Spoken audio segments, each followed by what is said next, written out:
Hello friends, welcome to my YouTube channel teaching with Abhi में। दोस्तों, आज इस वीडियो में हम लोग मुंशी प्रेमचंद के प्रसिद्ध उपन्यास गोदान के बारे में जानकारी प्राप्त करेंगे। तो आइए देखते हैं गोदान उपन्यास, जिसके लेखक मुंशी प्रेमचंद हैं और इसका जो प्रकाशन वर्ष है यह सन 1936 में यह प्रकाशित हुआ। इसके मुख्य बिंदु की तरफ चलते हैं, जिसमें पहला मुख्य बिंदु है कि इसे कृषक जीवन का महाकाव्य कहा जाता है। दूसरा, गोदान ग्राम्य जीवन और कृषि संस्कृति का महाकाव्य माना जाता है। तीसरा मुख्य बिंदु है, यह मुंशी प्रेमचंद के सबसे प्रसिद्ध उपन्यासों में से एक माना जाता है। यानी जो गोदान उपन्यास है वह लेखक मुंशी प्रेमचंद के सबसे प्रसिद्ध उपन्यासों में से एक है। इसे 1932 में लिखना शुरू किए थे तथा 1936 में प्रकाशित करवाए थे। यानी उन्होंने इसकी लिखने की जो शुरुआत है सन 1932 में किया था तथा इसे जो प्रकाशित कराया उन्होंने सन 1936 में। इसमें हम देखेंगे प्रमुख पात्र, पुरुष पात्र, यानी पात्रों में जो पुरुष पात्र है उसमें सबसे पहला है होरी।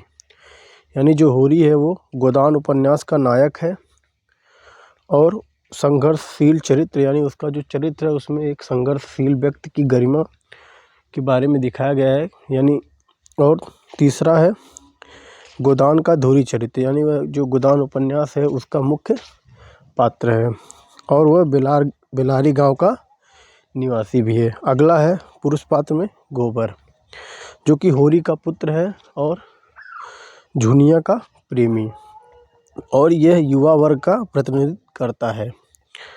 अगला पात्र इसमें है भोला, जो झुनिया का पिता है तथा धनिया का प्रशंसक है।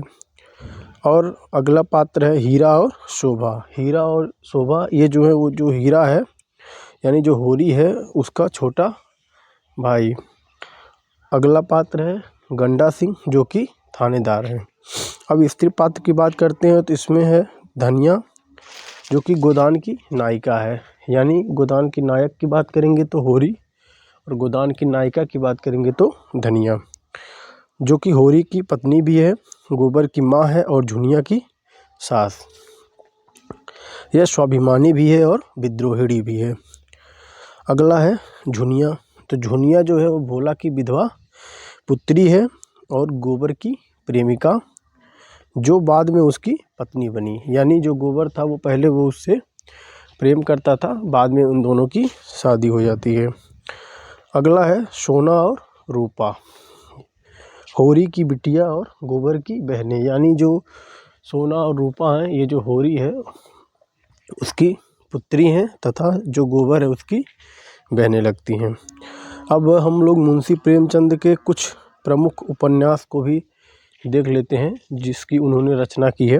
तो इसमें है पहला देवस्थान, सन 1905 में इसे प्रकाशित किया गया। इसमें मंदिर और तीर्थ स्थलों के भ्रष्टाचार और पाखंड के बारे में बताया गया है। अगला उपन्यास उनका है जो प्रेमा है, जो सन 1907 में आया। यानी ये जो सारे उपन्यास हैं सब एक क्रम में दिए गए हैं। इसमें विधवा विवाह की समस्या के बारे में बताया गया है। यानी जो प्रेमा उपन्यास है इसमें जो विधवा विवाह है उसकी समस्या के बारे में बताया गया है। अगला है सेवा सदन, जो 1918 में आया।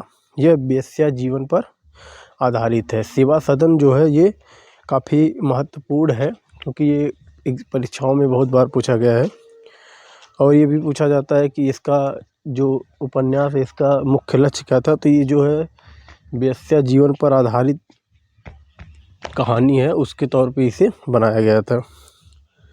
अगला है वरदान, जो कि सन 1921 में आया। इसमें औद्योगिकीकरण के दोष, पूंजीवाद, सामाजिक शोषण की नीतियाँ, अंग्रेजों के अत्याचार के बारे में बताया गया है। अगला उपन्यास है प्रेमाश्रय, जो कि सन 1922 में आया। इसमें औपनिवेशिक शासन और जमींदार किसान के संबंध के बारे में बताया गया है। उनका अगला उपन्यास है रंगभूमि, जो कि सन 1925 में आया। इसमें शासन एवं अधिकारी वर्ग द्वारा आम जनता पर हुए अत्याचार, त्याग, प्रेम और बलिदान के बारे में बताया गया है तथा यह गांधीवादी विचारधारा पर आधारित उपन्यास है। यानी जो रंगभूमि उपन्यास है यह गांधीवादी विचारधारा पर आधारित उपन्यास है। अगला उपन्यास है कायाकल्प, जो कि सन 1926 में आया। इसमें ढोंगी बाबाओं के कुकृत्य और एवं पुनर्जन्म का चित्रण है। अगला उपन्यास है निर्मला, जो कि सन 1927 में आया। इसमें दहेज प्रथा एवं अनमेल विवाह की समस्या के बारे में बताया गया है। यानी जो निर्मला है इसमें दहेज प्रथा और अनमेल विवाह के बारे में बताया गया है। अगला है गबन, जो कि सन 1931 में आया। इसमें नारी के आभूषण, प्रेम की समस्या तथा मध्यवर्गीय परिवार की विषमता के बारे में बताया गया है। अगला है कर्मभूमि, जो कि सन 1933 में आया। इसमें हिंदू समाज में हरिजनों की स्थिति तथा हिंदू मुस्लिम एकता के बारे में बताया गया है।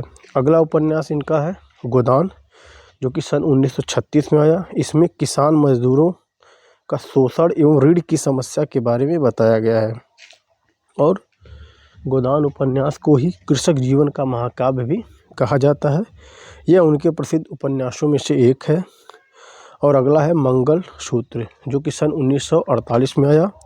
यह उनका अधूरा उपन्यास है। यानी कई बार परीक्षाओं में पूछा गया है कि मुंशी प्रेमचंद है उनके अधूरे उपन्यास का नाम क्या है, तो वो है मंगल सूत्र, जो कि सन 1948 में प्रकाशित हुआ, जिसे उनके जो पुत्र थे अमृत राय ने पूरा किया।